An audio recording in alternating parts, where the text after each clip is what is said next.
Thank you for being here. 15th of August 1947, when India became independent, there was a partition which brought about tremendous loss of human life. In fact, in 1947, when India became independent, few, or rather I would say almost all political theorists, they predicted a downfall of India. Thank you for they questioned how will India, which is characterized by regionalism, communalism, communism, inequality, poverty, ignorance, illiteracy, language-based issues, how will it be able to emerge as a modern nation state or a united nation state? They predicted that democracy can never be successful in India. However, we have seen that post 1947 up till now, India has been a democratic miracle. In fact, all political theorists, their predictions have proved wrong. And the credit to this goes to the initial leadership that was provided, especially by that of Nehru. So when we talk about 1947 till 1964, that time period is understood as Nehruvian Era. In 1947, one of the greatest challenges to India was safeguarding its idea, the idea of India.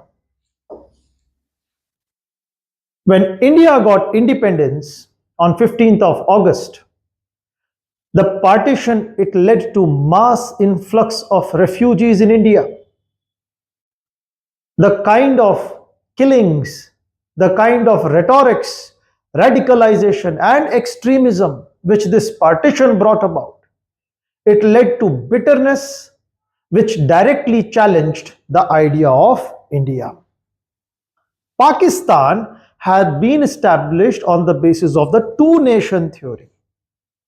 And this two-nation theory claimed that Pakistan is an Islamic state and India is, or Hindustan would be the Hindu state. They never accepted that India or the idea of India was all-inclusive.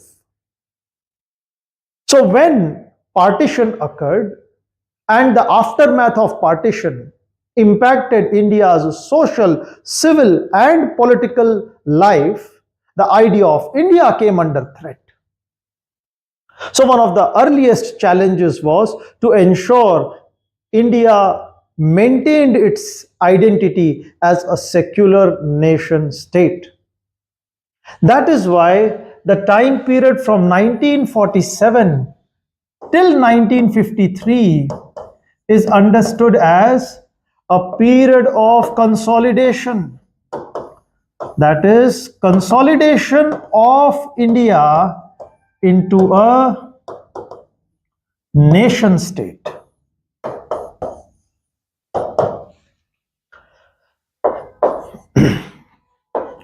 First, let us understand the issue of princely states. The British handed us power. During the British time period, there were two forms of states which coexisted. One were the British states, where the authority of the British was that of direct administration, and another were the princely states, where the British, they exercised paramountcy. However, these princely states, they refused to send delegates in the Constituent Assembly, which held its first session on 9th of December 1946.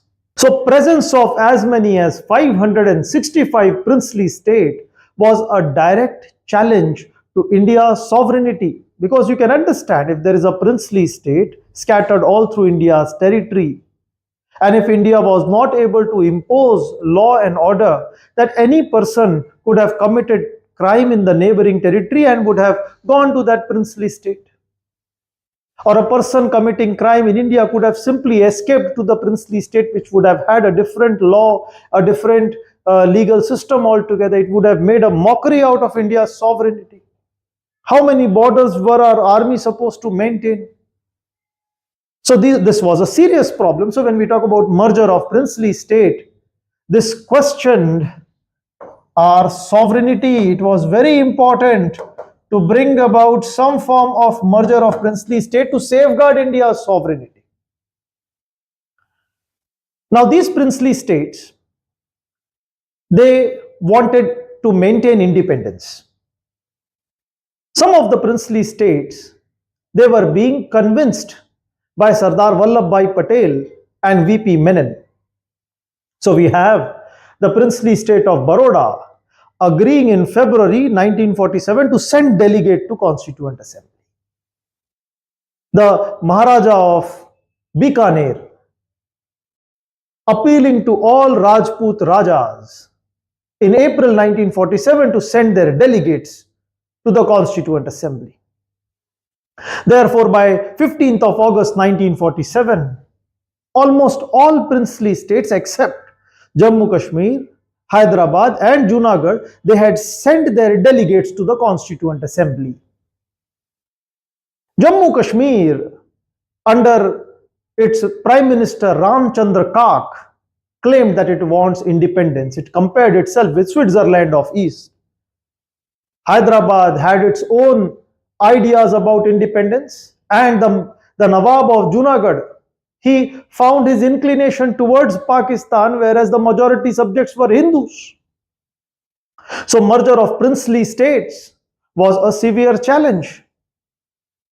All other princely states, they were merged by 1949 via giving them titles, privy purses, and India claiming that the Union of India is not the outcome of any agreement. Therefore, the princely states, they had no rights to claim their territory back.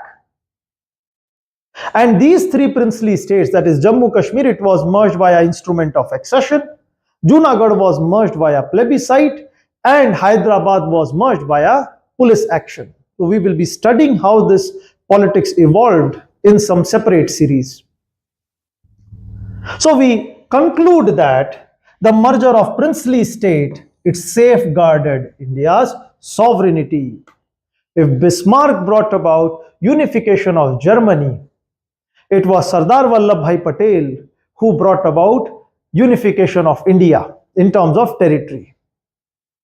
So he was the Bismarck of India, or rather I would say one step ahead of Bismarck, because Bismarck pursued the policy of blood and iron, whereas Sardar Vallabhbhai Patel in his policy had the blend of both diplomacy as well as blood and iron if required, especially with respect to Hyderabad. So he was the Bismarck of India, or rather I would say. Secondly, when we talk about internal reorganization, if we compare India to Pakistan and Sri Lanka, we see that Pakistan and Sri Lanka, they are failed democracies. Pakistan, it tried to impose one single language, Urdu, all through its territories, and the moment it conducted its first elections, we saw that the country was divided between Pakistan and Bangladesh. Sri Lanka, which failed to recognize the political and civil rights of the Sri Lankan Tamils, has failed as a democracy. However, compared to that, India not only survived as a democracy, it strengthened itself as a democracy. And this was because it was internally able to reorganize itself on democratic basis. Initially in 1948, we will study in detail how administrative convenience was the principle, and following this in 1953, when Andhra movement led to creation of separate state of Andhra, there would be linguistic reorganization of India by 1956. So internal reorganization gave India administration.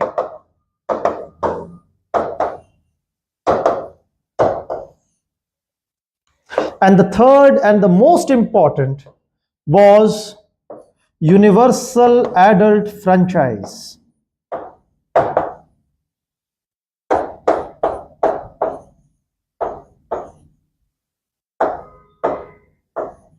And this gave legitimacy to India.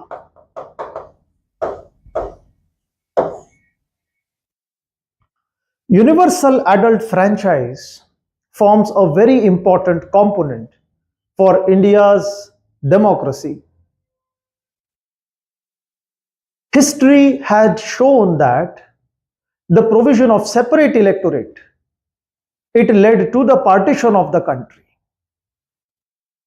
And communalism was the outcome of this separate electorate policy of having property qualifications, regional imbalances. Therefore, for Nehru, universal adult suffrage was not just a philosophical and ideological aspect, but it also involved a pragmatic solution to India's problem of inequality, regionalism, communalism, communism. And as an ardent believer of democrat, he made sure that India attained universal adult suffrage. We will see later how the first general elections, which were carried out in 1952, are indeed one of the greatest gamble in history of mankind, and how it was wonderfully executed.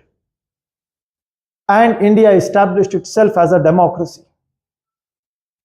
So when we talk about the period from 1947 up till 1953, we see India consolidating itself into a nation state, gaining effective sovereignty, implementing administration, establishing a legitimate government, preserving the idea of India, and in 1950, giving to itself the Constitution of India.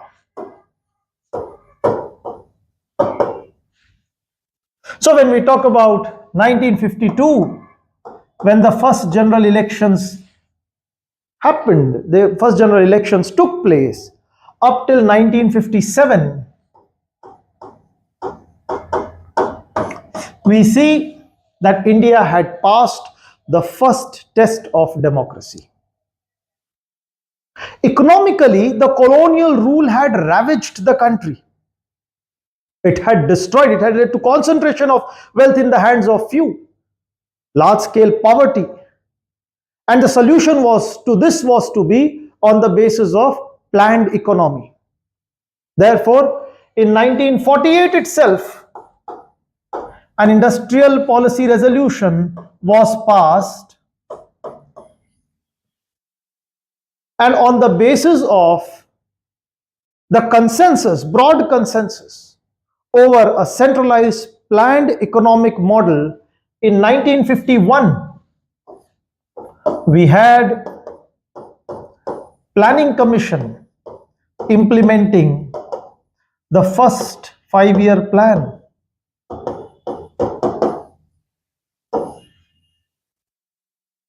So during the period of consolidation of India, we had preservation of idea of India, adopting and enacting the Constitution of India, safeguarding sovereignty, applying administration, establishing a legitimate government, establishing or enacting the first 5-year plan on the recommendation of Planning Commission, and having a first government put into place from 1952 till 1957. And because during this time period, Congresses formed government at the center as well as state, we see that this was a single party rule.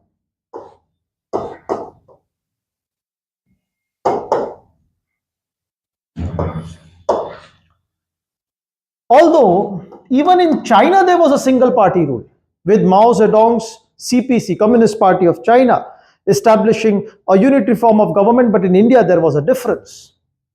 The elections that happened in 1952 was on the basis of free and fair elections via multi-party system. So any political party, be it in the form of Bharatiya Janasangh, Praja Party, Socialist Party, they all contested the elections. They all were given complete freedom to reach out to the masses, to seek the opinion of the masses, to have their views reached out to the masses. Therefore, in India, there was a single party rule in a multi-party system, whereas in China, there was a single party rule in a single party system.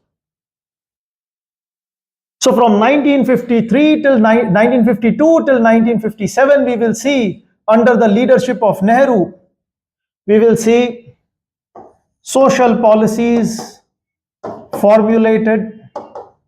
So when I'm talking about social policy, there would be education policy in the form of establishment of University Grant Commission, higher educational institutions given priority. There was agrarian policy,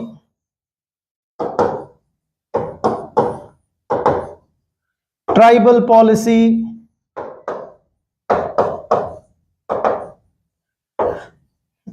educational policy I've already discussed. The overall idea was Nehru's social policy involved bringing about a transformation of the society, or doing away with all forms of limitations. So abolition of untouchability, inequality. So his aim was to establish an egalitarian order.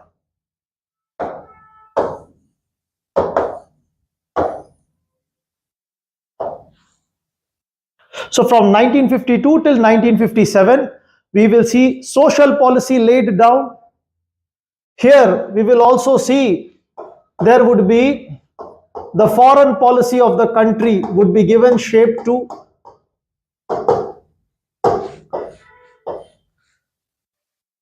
Nehru wanted to make sure that India did not lose its independence, or India did not lose its overall decision-making autonomy in lieu of full-blown Cold War that world was witnessing. And he also remarked that India has to play its civilizational role. So the policy of Vasudev Kutumbakam, the policy of non-alignment, the policy of peaceful coexistence, disarmament, demilitarization, or the policy of promoting democracy, all these found expression during this particular time period. We also see that by 1956, there would be another industrial policy resolution following the Avadi session of Congress, whereby there would be a greater role envisaged to the public sector unit as well as government, so as to emancipate the economy from backwardness and put it into a growth, towards a growth trajectory. Subsequently, post 1957 till 1962, we will see that there was a second term under the leadership of Nehru. In 1957, when Congress was brought back to power with a greater participation of the masses in the elections, it confirmed that India had established itself as a full-fledged democracy. And in 1957, India started aspiring towards further modernization. There were IIMs that were established. India will establish DRDO, Defense Research and Development Organization. India would aim at radically transforming itself with Mahalanobis plan, which aimed at rapid industrialization of the country. However, we will also see post 1959 there would be the issue related to China, and ultimately the war with China and subsequent aftermath, which we will see separately. However, post 1962, we will see the third tenure under the leadership of Nehru. So what we see from 1947 up till 1964, under the leadership of Nehru, the greatest contribution was consolidating India into a nation state, safeguarding idea of India, preserving India's sovereignty, imposing administration, establishing a legitimate government, a planning commission, a policy resolution for industrialization, formulating India's social policy, economic policy, foreign policy, and imbibing a democratic culture in the country.